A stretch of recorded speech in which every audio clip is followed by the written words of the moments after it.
দর্শক, নির্বাচনী প্রচারের আরো খবর জানতে আমরা এখন যাচ্ছি ঠাকুরগাঁওয়ে। সেখান থেকে যুক্ত হচ্ছেন আমাদের প্রতিনিধি এস.এম. জসিমউদ্দিন। চলে যাচ্ছি তার কাছে।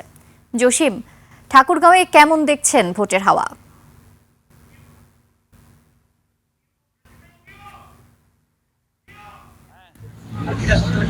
হ্যালো, আমি আমি আপনাকে যেটা জানাতে চাই যে ঠাকুরগাঁয়ে তিনটি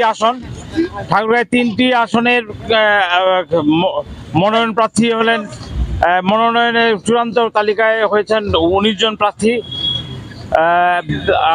আজকে প্রার্থী প্রত্যাহারের শেষ দিনে একজন প্রার্থী, বিএনপির একজন প্রার্থী, ঠাকুরগাঁও 2 আসনে একজন প্রার্থী মনোনয়ন প্রত্যাহার করেছেন।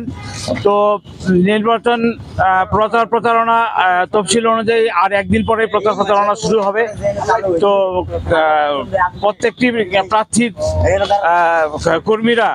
কর্মীদের মধ্যে উৎসাহ, আগ্রহ, উদ্দীপনা শুরু হয়েছে। তারা কিভাবে প্রচারণায় অংশগ্রহণ করবেন, এই কর্মীদেরকে নিয়ে যারা বৈঠক করছেন এবং উঠান বৈঠক, মত বিনিময় সভা করছেন এবং আলোচনা চলছে ভোটারদের মধ্যে। ভোটাররা কোন প্রার্থীকে ভোট দেবেন এই নিয়ে আলোচনা চলছে। আমি এখানে একজনকে কথা বলতে চাই যে আপনারা কেমন প্রার্থী, আপনারা আগামী নির্বাচনে কেমন প্রার্থী আশা করেন? ভালো প্রার্থী আশা করি আমরা।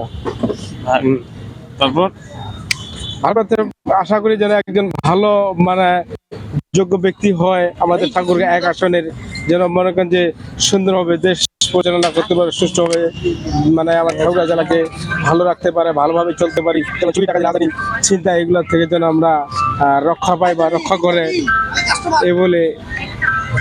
তো আমি যেটা বলতে চাচ্ছিলাম যে ঠাকুরগাঁয় 3টি আসনে মধ্যে 1 আসনে হেভিওয়েট প্রার্থী রয়েছেন। বিএনপির মহাসচিব মির্জা ফখরুল ইসলাম আলমগীর এখানে প্রতিদ্বন্দ্বিতা করছেন, তার সাথে জামাতের প্রার্থী দেলোয়ার হোসেন প্রতিদ্বন্দ্বিতা করছেন।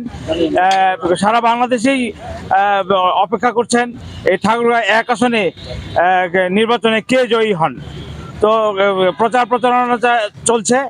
এই ছিল আমার কাছে ঠাকুরগাঁয়ের নির্বাচনী প্রচারণা সর্বশেষ। জসিম, অসংখ্য ধন্যবাদ আপনাকে। দর্শক, এতক্ষণ ঠাকুরগাঁও থেকে ভোটের খবর জানাচ্ছিলেন এস.এম. জসিমউদ্দিন।